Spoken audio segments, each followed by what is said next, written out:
Namaste all of you. What am I searching in life? I suggest you, those who have not listened to this, please give some time. So it will give some idea about overall our pursuits, our interests and various studies we are doing in yoga. So where it starts, where is the destination? Our beginning session, I was saying, even if you don't study separately, if you don't go and read any book, if you don't look into the meanings of these various Sanskrit words,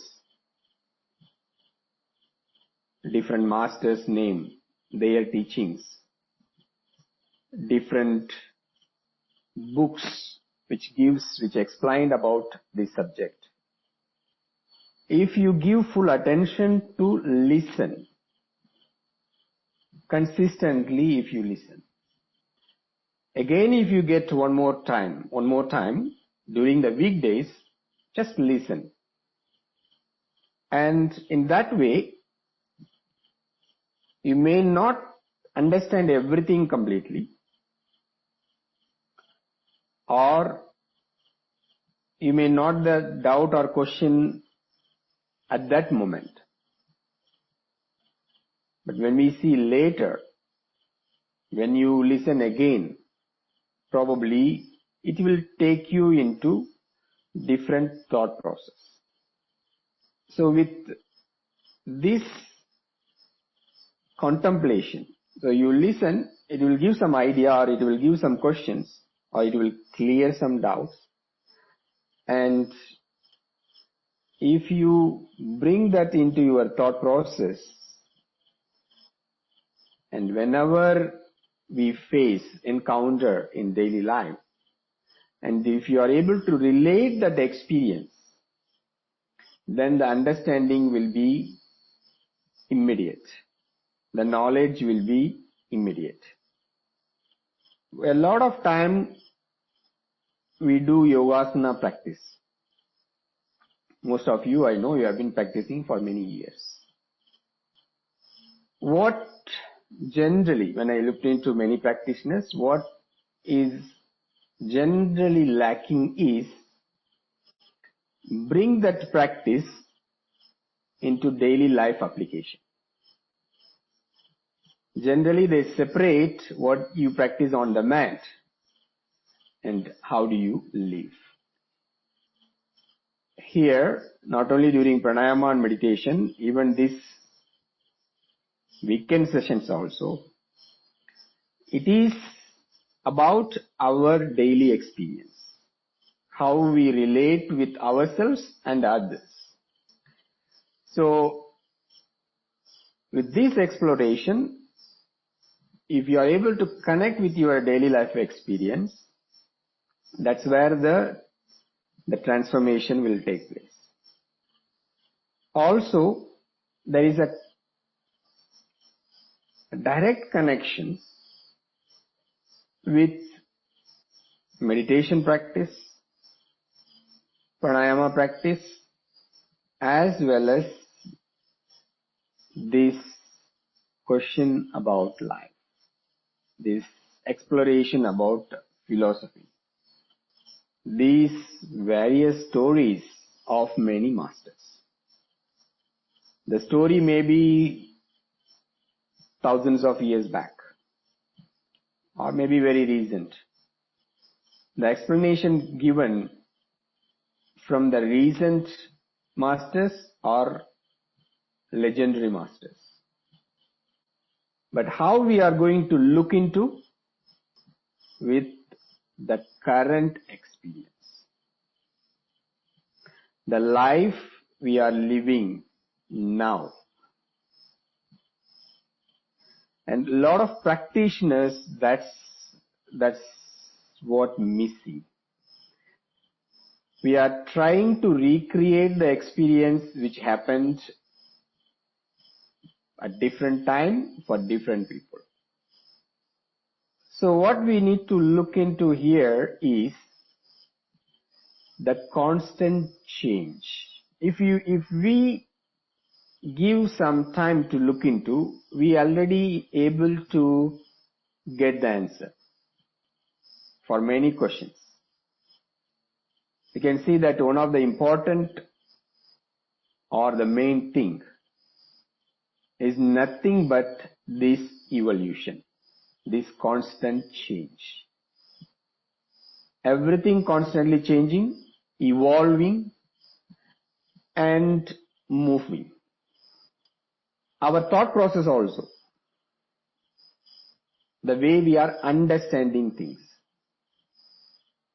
Because the inputs to understand any particular thing is different according to the time and place. When we look into this Yoga Sutra, the philosophy of yoga, why Patanjali didn't write everything in detail? Why he has to write in short statements, in aphorisms? Why he has to give room, space for various commentaries as well as interpretations? Such an important subject, he is revealing the truth, giving the guidance about the way of life, showing the destination for every human being, the final destination. You may be thinking, no, it's written very, very long back. There is no system to write. There is no speech recognition software, no computer. It's a lot of work to do that. Not really. There were many other books were written. If you take this epic Mahabharata, it's a huge one. You take all these mythological stories, many verses, huge one. So that's why when we read, when we look into that, we have to study, understand the meaning, and we need to look into the explanation which is not there, or the implied meaning. Also, we need to ask related questions. There are many questions we may get, then we need to decide which question we have to look for. Further, we have to look for the answer. Which question we should not pursue further. We need to let go. There are a lot of people do a long discussion about when Patanjali lived, in AD or BC, around 500 years AD or 500 years BC, or before that. For this subject, what is written, it is not really relevant. Then when we ask this question, we need to get this clarity to let go. We may get this question, but we need to let go. It is not important for what we want to know. And also we saw the story, right? How he lived, half of human body, half of serpent. Which when we see as a story, that is nice to hear, the different, like a dream, right? Many of our dreams, you can't get into any logical explanation. So we see already some kind of mythological imagination or experience, or we don't know. But is it important? Is it relevant for what we are exploring, what we want to know? So when we contemplate, when we think about it, when we ask one more question, when we are able to connect with all our activities, that's where we improve or we get this clarity, we get this quality called discernment. Means we discriminate what to do, what not to do. It's not just in the life, this studying also. That's where we don't waste our time or we don't spend our energy unnecessarily. As I said yesterday, if we go approach in the same emotional way, the mind will continue the same way. Yes, I want to study. Then we will keep on studying various things, various teachers, which may bring a lot of confusion. Like we get the desire to attend many yoga classes. Oh, this teacher is online now, I want to study. Teachers from India, I want to study. Teachers from Europe, I want to study. Teachers from US, senior teacher, experienced teacher, special subject, I want to study. I'm not saying you should not do that, but your purpose need to be clear. You need to know and you need to plan accordingly, and also you make use of it. Anything, whatever we do, right? So when it comes to this exploration, also same. So that's why I'm saying when you are here in this session, you hear, give full attention. You hear some word which you don't understand, recall later afterwards. And following days, if you get time, listen again. Because here, our effort to listen to these stories is to bring that cognitive change first. It's not going to straight away you are going to bring that into practice like asana class. Cognitive change. That means you listen and you learn, and when the situation comes, you experience. Then regarding the meditation session, Jnana Bhairava Tantra, which is explaining about 112 different techniques of meditation. Do we need to really study all the techniques? Definitely no. In fact, if you are new to meditation, it is good to explore different techniques. After some time, we need to stick to one particular technique, and that's what you need to do all the time. Because every technique, every method, it reaches the same destination. We are looking for the same result. But what we are going to do through that morning meditation sessions is to explore how these various ways through different techniques, how really it works. So we will try to experience. That experience will help to choose what you have to focus. So after some time, certain technique we just understand. Maybe we may not practice, but we understand what is that technique is all about. Certain other techniques, we will bring that into practice. Through the practice we experience. Then after some time, we will stay or we will continuously practice only one particular technique. It's more practical session. That's why the guidance is given. At the beginning, the instruction or guidance, the explanation, probably more.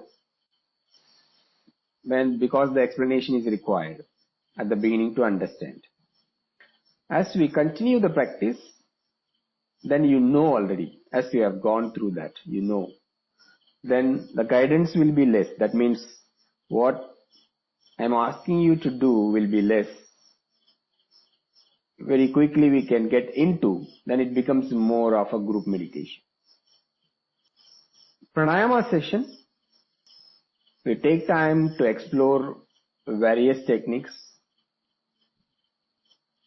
As we practice further, if you are physically ready to go into advanced techniques where a lot of retention is there, kumbhaka is there, which you definitely will take some time. And not only that, it's also what you do in your daily life.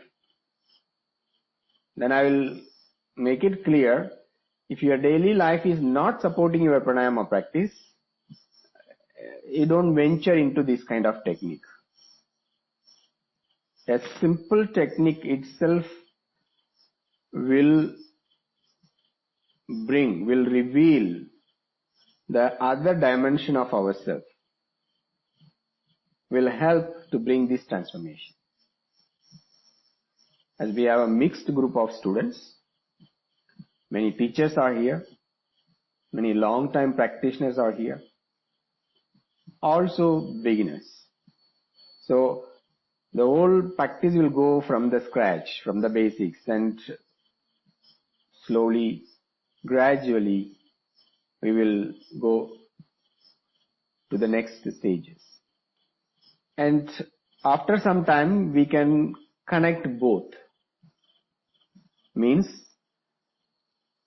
the meditation time at the beginning, you will do like pranayama, connecting with the breath, and from there you move into meditation. And the pranayama session itself will slowly end as a meditation. And you are able to relate, you are able to see the connection between these in that way of practice. Because when it comes to pranayama, it is not just about breathing exercise. Also, we are not just dealing only with the breath movement, using the breath as an instrument, medium. Then we want to understand, we want to experience what is this prana, pranic movement, pranic flow. Then not only within the body, how in various activities, various experience of life, what is the role? So in this way, we try to bring the whole yoga into practice. That's the whole purpose. What is missing? Asana practice, which I think you have been doing already, right? Already for many years, also now also. So that's why I specifically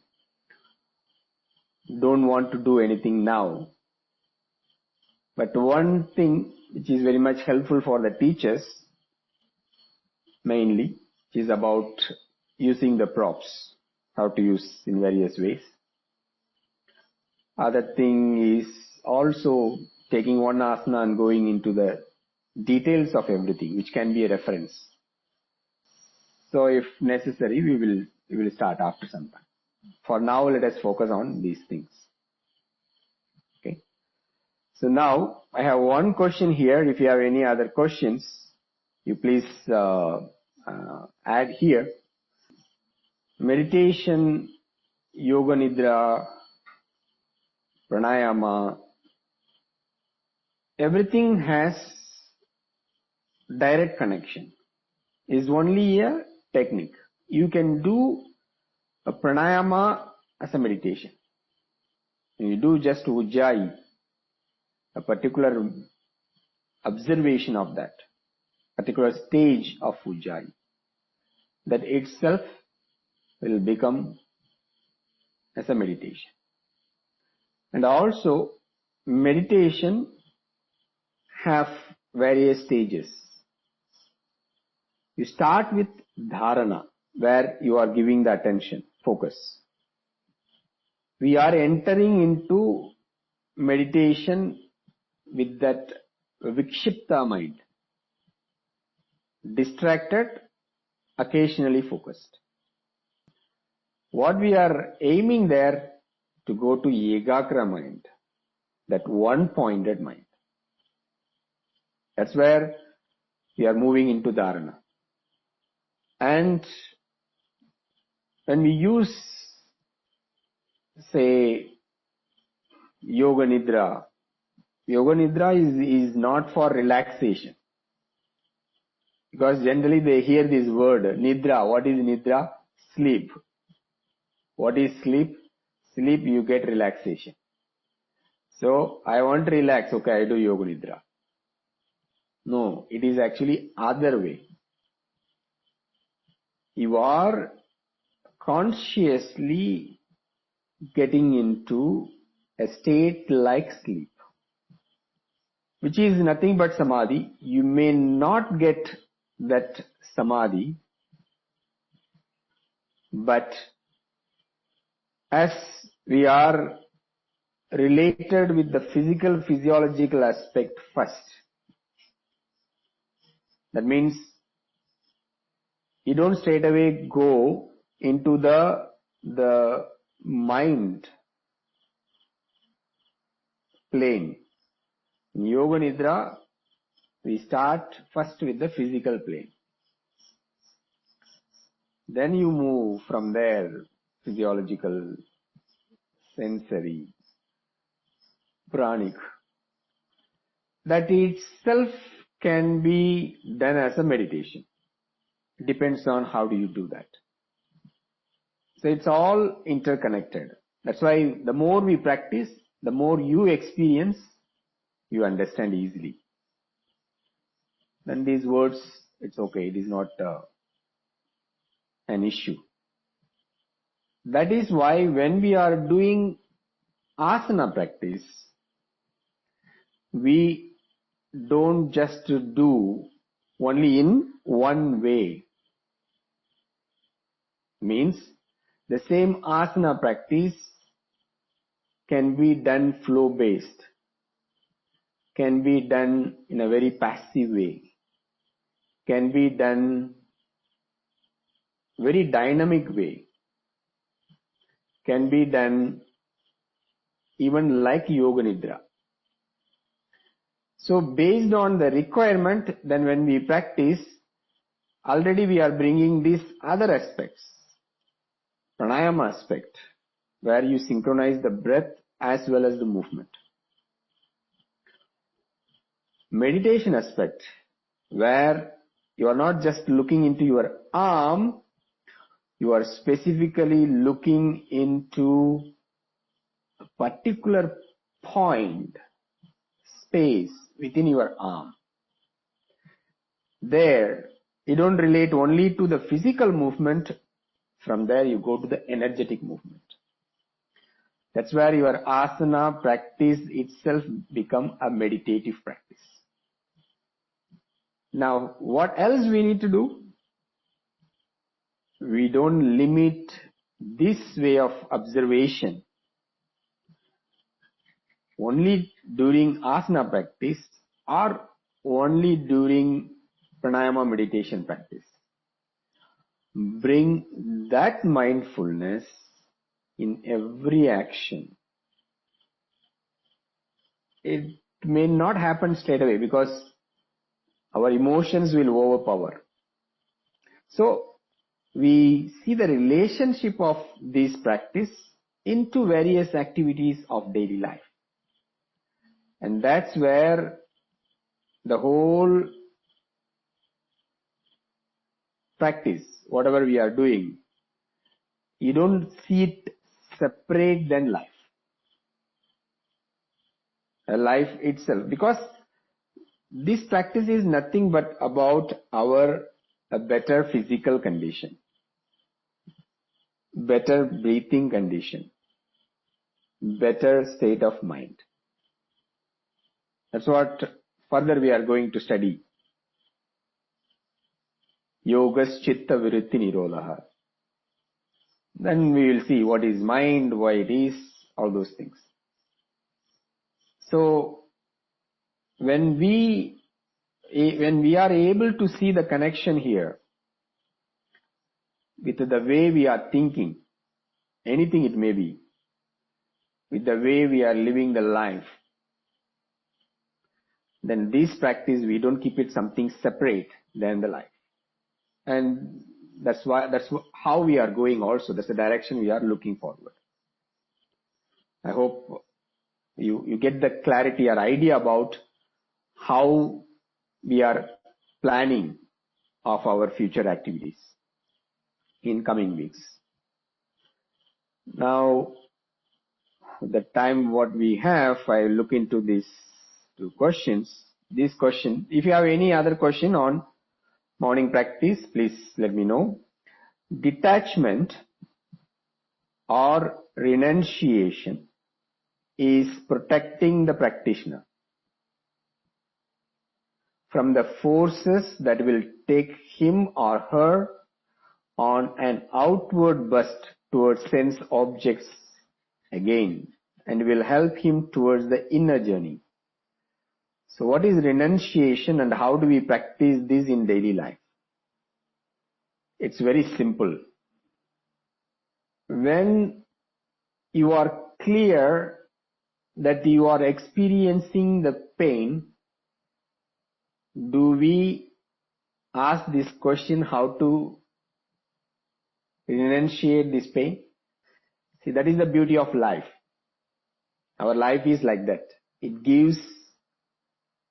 We do things, it gives pleasant experience, beautiful experience, happy experience. Then we get the trap there. Then we are looking forward. Then we are experiencing pain. But because of the memory which already experienced the happiness, we have the hope to look forward this pleasant experience again. Then we constantly engaging in various activities with the same expectation. It's not simply we are engaging, we are putting all our energy towards that. That's why everybody constantly running, busy in many ways. But if we sit back and look at the life, in order to get this pleasant experience, we have to go through a lot of painful experience, unpleasant experience, hard work, various challenges, unforeseen circumstances. But we don't really see that. Instead, we want to get into this pleasant experience and we want to protect that. So we do various activities in order to protect that. But if we sit back and look into that, it is like, pain, unpleasant, pleasant, again pain, unpleasant, pleasant, happy, again pain. But we don't really see that. The ratio may change according to individual person. But when we see very clearly, it is painful, it is not pleasant experience, do we need to do anything to detach from that? We don't need to. If your job, whatever the work you are doing, or if you are in any relationship, when the experience is nothing but unpleasantness, nothing but painful experience. We are looking for alternative option or how to get away from this unpleasant experience. Everybody. Anybody want to experience pain? No. Even in asana class, there is some stretch, you get the pain here and there. The mind is waiting for shavasana. We are looking at the clock when that time comes. Or asking, teacher, shall we go for some supine poses, relaxation poses? Short moment of stretch, nice stretch. It's required, important, but momentary, short duration, okay. The mind again look for that. You don't need to really educate yourself how to detach from that. It's not actually we are renunciating there. Instead, we know how to move away from there. But in the life, we are again and again going through this roller coaster. We are taking this journey. If you see this life as entering into the theme park, and when you stay there, you look at that roller coaster experience. This is so nice. Seems like a lot of fun. But knowingly you keep on going again and again. But it is not fun all the time. But there we know already it is going to end immediately. Suppose you completely live in that roller coaster. 24 hours. Would you enjoy? Physically already not ready, right? Mentally also for sure after some time. But we are there, we know sometime it is going to end. But in daily life, we are actually having this journey of roller coaster. Pain, pain, pain, pleasant experience. Pain, pain, pain, pleasant experience. When we get that clarity, in other words, when we see all these various activities we are doing is not giving the solution I am looking for. That's what I suggest you to look into this video, which is about what am I searching in life. So when what we are experiencing there, what we are looking forward in every activity we are involved is nothing but a peaceful state, happy mind. But we are not understanding it is not available in every activity. Where I can get the happiness which will not change. When we have that clarity, that means when we get that knowledge, then we don't need to really think how to renunciate. That understanding slowly take us or immediately take us to that renunciation. The senses, our sense organs, what is the role of the sense organs? Why I need this constant appeasement? All these various sense organs. Again, when you get that knowledge, when you get that clarity, when you see it very clearly, then you don't need to think about it, how to let go, how to detach. It happens naturally. They say it's a proverb, a saying, means if you are going to renunciate from all your daily life, all your activities, don't tell to anybody. In other words, we can say, if you want to become a monk, don't tell to anybody. Just like Buddha left the home, search the truth, become that renunciated life.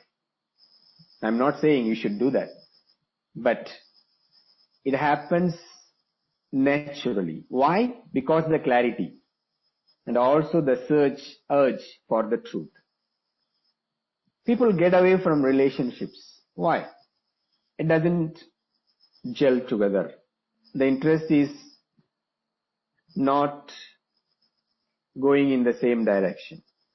Or the occasion, the moment of unpleasant experience is more than the pleasant experience.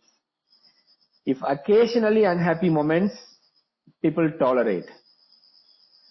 But the unhappy moments constantly increasing, then they renunciate the person, right? We call it like breakup, we call it divorce, we call it disconnect, we name in many ways. Basically, it's a renunciation from that person. I don't want to even hear the name of that person. But we don't learn from the experience. Like roller coaster, right? Okay. This person I need to renounce. I am looking for this pleasant experience. So then we connect with the other person. Everywhere. Your working place, at home, even if you are traveling in a short period of time, there also you relate. So what we have to do? We get this clarity. Various activities I am doing, what I am getting out of that. My sense organs constantly working, involving in various activities from the time I get up, from the time I get up to the time I go to bed. So why this doing? What is the reason? When we get that knowledge, it's immediate renunciation. We are going to see some stories about it. There are many people, the moment they hear this life is nothing, they renunciated. They don't even study Yoga Sutra, spending a lot of time, all those things. The moment they hear and they see the connection, they renunciate everything. Also, we need to understand what is renunciation. It is not about changing the robes. It's not about running away from family. It is not about going to the mountains. Definitely it is not about growing long beard. We will study, we are going to explore that, we are going to understand that. So basically, we get the clarity, the mind sees this is not, I am looking forward. When that clarity comes, renunciation happening naturally. How we can practice in daily life? Now, let's start the discipline of yoga. That now means what? I tried various ways. I pursued many things in life. And I experienced all these things. Now I want to know what is the end of it. What is the reality of it? What is the truth of life? So when we say daily life, then we seek the meaning of this daily life. Why I need to get into this daily life. Then we are able to recognize, understand, actually we are renunciating the concept about the life which we carry so far. What is our understanding about life? Okay, what is the life? You need to study well. As per the current mindset, you need to study well. You need to get a good job or you do business some way or other. You need to make money. You need to get a good family. Beautiful, intelligent children. These both may not go together all the time, but everybody's interest. Beautiful, intelligent children. Also, life partner, family, nice house, good position, no disease, enough facilities. Then, should not die now. Whatever the age, should not die now.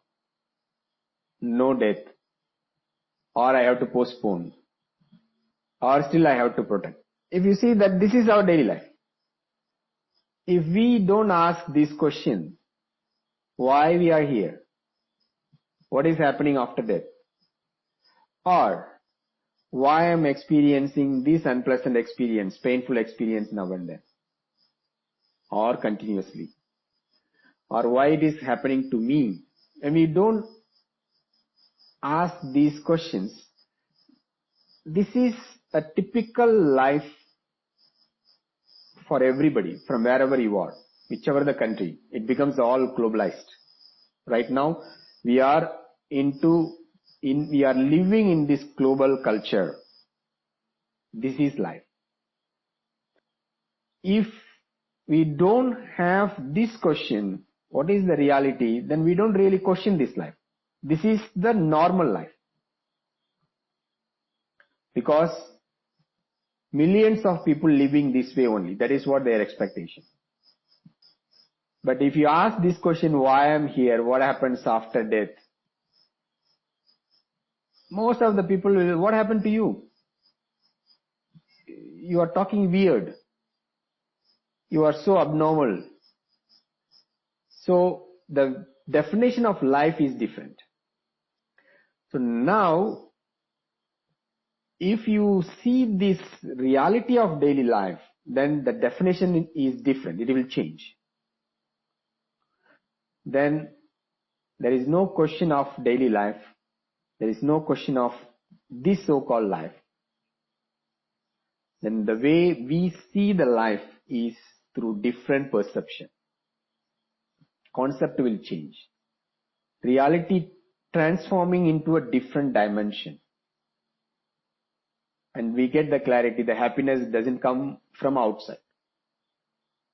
Anything you do, whatever you have all the money, you have all the power, you have all the resources, everything.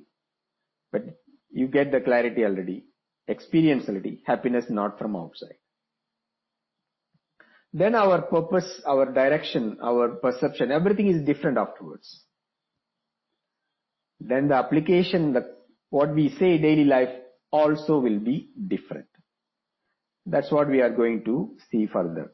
But for now, at least we can understand this concept, renunciation. When we know very clearly, this is going to give pain, or I am experiencing this painful experience through this, naturally we let go. Cognitive change will bring the transformation. And this practice will support whatever we are doing, asana, pranayama, meditation, this exploration, all will help to bring that cognitive change. Next question. In group meditation, can each one follow their own technique which they are used to do or comfortable with? Yeah, which also I want to address. As we are doing only 3 days in 1 week. At this time, at this stage, please follow the technique we are exploring. It will help you to understand whatever the technique you are doing already. You will see the technique with better clarity after exploring the way we are getting into now. After some time, yes, you can follow your own technique in case whatever we are doing is not exactly the same. Also, it is only these 3 sessions. So rest of the days, if you want to experiment one more time, you do the same, or you do your own technique. or within the same day, if you have more time, you separately do your own meditation also. So at this time, follow this so that you will understand, you will experience the other aspects. Then when you do your own, it will be very much helpful. It's all different methods, but it gives the experience in a different way. Okay. Anything else? Any other questions? Nowadays, we have COVID, other drug, some people are abused, childhood traumas.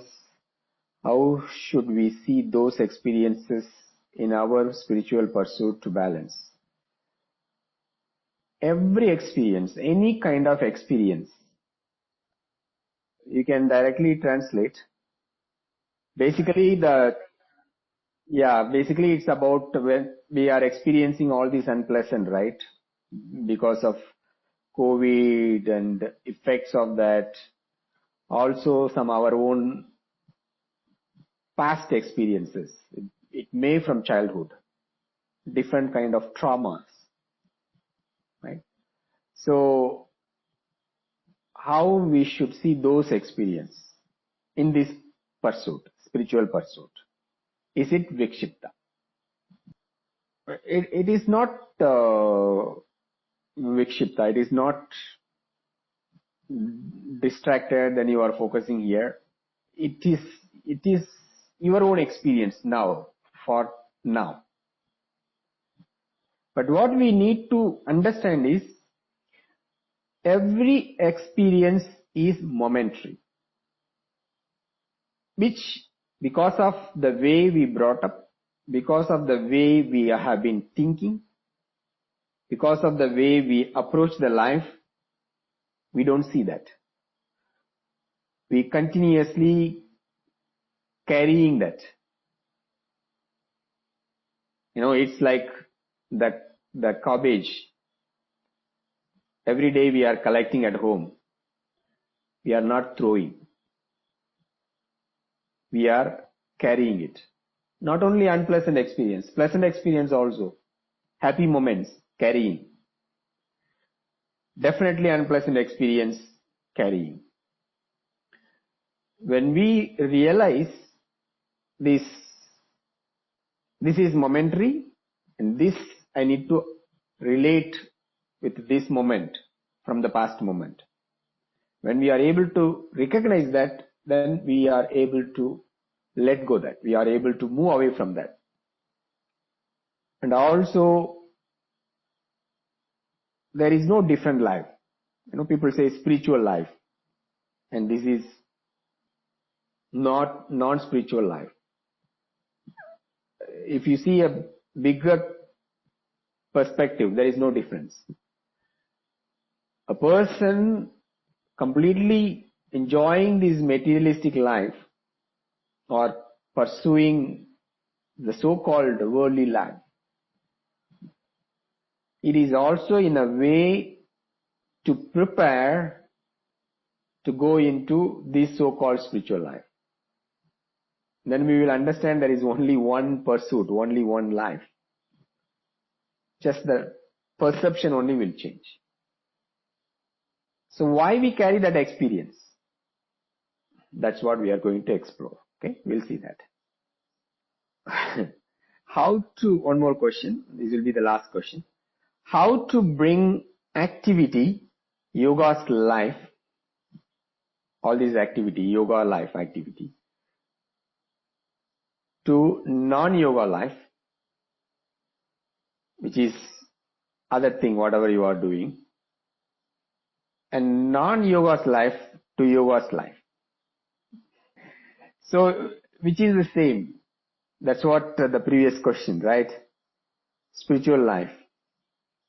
So you say yogic life, non-yogic life. Fundamentally, there is no difference. But because of the ignorance, there is difference. Means we don't get the clarity or we don't see the full picture of life.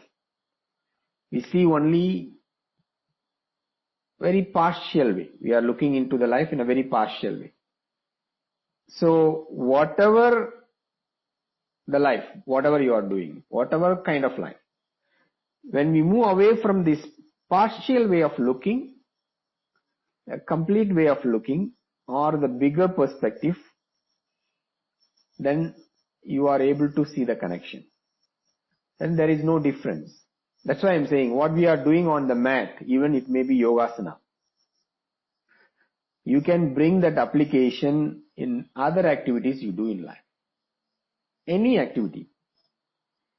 You may be a thief, a smuggler, a robber. If you practice yoga and you can apply that in that activity also. You may say, then how about like yama, niyama and all? It is going into different way afterwards. And please make these questions in the forum, because certain questions we can't really get complete answer now. So every question will be connected.